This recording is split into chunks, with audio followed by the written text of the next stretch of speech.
Hi, everyone. This is Bob Ruggiero, Vice President of Communications for Quilts Incorporated. And one of the most exciting exhibits we've got coming to the Long Beach Quilt Festival is a celebration of color.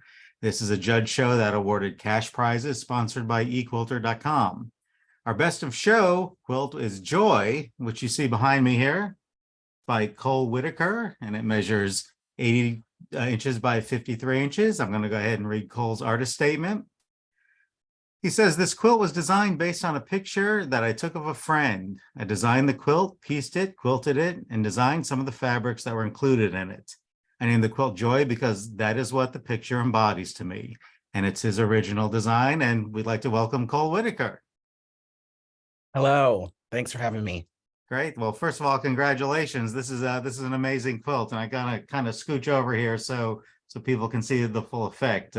It certainly embodies a great use of color. So the first thing I kind of want to know is what did your friend think when she saw the quilt? I wish I could tell you better what she thought, but she was sort of an acquaintance, and years ago I was learning photography from a photographer friend of mine, and she was like, "Oh, I have a friend who's going to volunteer to model for us so you can practice and learn how to use the camera." And I never saw her again, so I'd only met her once. And when I decided to make this quilt, I actually had a hard time finding her, and I eventually found her and emailed her, and she eventually responded, and she seemed to think it was cool, but I don't think she really got like that. I was like, no, people are going to see this is your face. You're going to be famous, at least in the quilting world. So okay, well, tell me a little bit about the design and construction of it, kind of how you put it together physically.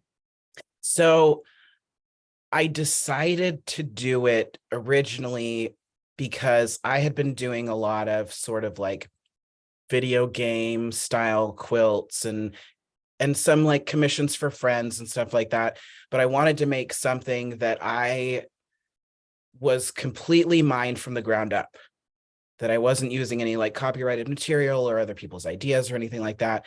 And so I thought I don't know where I got the idea, but I thought it'd be fun to make a quilt from a picture. And I actually chose the picture because I went back through my old photography and I put up like 5 pictures on Reddit, and I said, "Hey, vote, what do you think I should make a quilt of?" And people chose this picture because everyone's like, she just looks so happy, she just glows. And so I was like, okay, yeah, I agree, this make a great picture. So I actually designed it myself using Inkscape, which is a free graphic design software. I used to do some graphic design, so I just sort of took out parts of the picture I wanted to keep, got rid of other parts, sort of decided how I wanted the background to be, and I made it block based. So it's foundation paper piecing, but it has blocks. So a lot of big foundation paper piecing patterns that you see are a lot of irregular shapes. And but they are blocks. And I did that so I could honestly to print them out on my printer easily and just do them one block at a time. And that's what I drew a draw block, sew block, draw block, sew block. So I kind of had the vision in my head, but I didn't really like have the pattern all put together until the quilt was sewn. I knew that first of all, I'm obsessed with rainbows. So I was like, it has to be a rainbow. And so I also felt like, how cool would it be if I had some fabrics in there that were fabrics that I designed? So I designed some of the fabrics in the word joy, and then a few are just sort of smattered in there that I'd printed off from Spoonflower. And so and then I also had just really gotten into long arming. So I was really excited to long arm it. I bought myself a long arm and long armed it myself, and basically just sort of followed the shapes. But really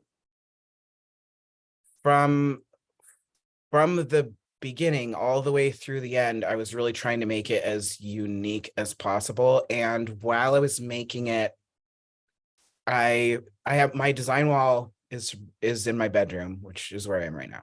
So whenever I'm working on a quilt and I, go to lay down at night, I'm always looking at it thinking, am I happy with it? What's next? And I just feel like looking at her face, I was almost sad it wasn't on my wall anymore when I went to quilt it, because I thought it made me so happy. And I'm really glad that other people felt that way. And I felt when I was making it also that I was like, I think this is the best thing I've ever made. I just feel like there's something special about it. Okay. Well, let's go back a little bit. Tell me about how you were first exposed to quilting, and then what made you decide to take the leap between just kind of liking it and then doing it yourself. It's actually a funny story. I learned how to quilt when I was 5 years old from my grandmother, which I'm so grateful for. And I actually, when I was younger, I actually did sewing quite a bit. I thought about going into fashion design, and I ended up not doing that. I ended up going into cosmetology, and I was a hairstylist for years. But so then I hadn't been doing sewing for a long time.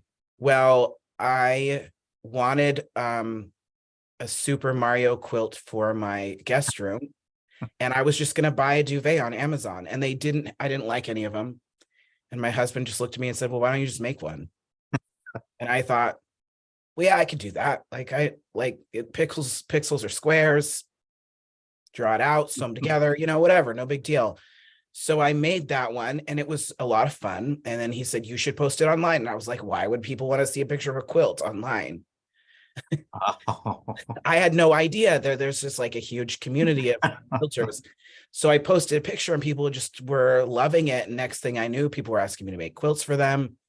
And it was really posting the quilt online that changed everything for me, because I found a quilting community online and I started learning so much from people. There were all these things that I didn't know because I learned from my grandmother. I was hand quilting only. Mhm. I didn't even realize you could quilt with a machine. I didn't know what foundation paper piecing was. So it just snowballed. I just became so interested and was just doing one new thing after another new thing after another new thing. And the thing is, I've always been an artist. I have painted, I've done a lot of drawing, I've done graphic design, but my art, as much as I've always been passionate about it, has never been popular. I've had people say, "Oh, that's nice," but it's never piqued a bunch of people's interests or anything, But I feel like with quilting, somehow I found the way that my art is somehow more interesting because people just respond to it more, which I love. So and it's snowballed to the point where I'm doing it all the time now. Like, I used to sew every once in a while, and literally now I sew every day. I love it. Great. So I like to ask this one question of everybody. Put yourself in a kind of a fantasy mindset. If you could have one quilting superpower, what would it be and why? You know, I think really I want to be able to do some of the long arm work that I've seen people do is just blows my mind. Like, when I bought a long arm, I thought, I can draw. This is going to be cake. And oh, it's so hard. It's so hard. And I see some of the things people do, and I'm just like, how do they do that? It's just amazing. I really would love to be able to do. I mean, I do custom long arming right now. I'm decent at it, but I really would like to be able to do some of that, like, really high quality, award-winning long arm designs, which I have to say, though, some of the things that I saw online, I now understand are computer guided, which I didn't realize at first. But I really like when people are just doing the hand guided long arming, and I would really like to be a lot better at that. Well, I mean, from going from knowing almost nothing about the quilting community to Super Mario to this, that's quite an achievement. So congratulations on that. Thank you. And I want to remind everybody you can see all of the finalists and the winners in a celebration of color. They'll be on display at the Long Beach Quilt Festival in Long Beach, California, this July 6th through 8th. And they will also be on display in Houston this year, November 2nd through 5th. So, Cole, there's going to be a lot of people looking at this quilt. It's going to get a lot of attention. So, once again, congratulations. And thanks for taking out the time to talk with me. Thank you so much.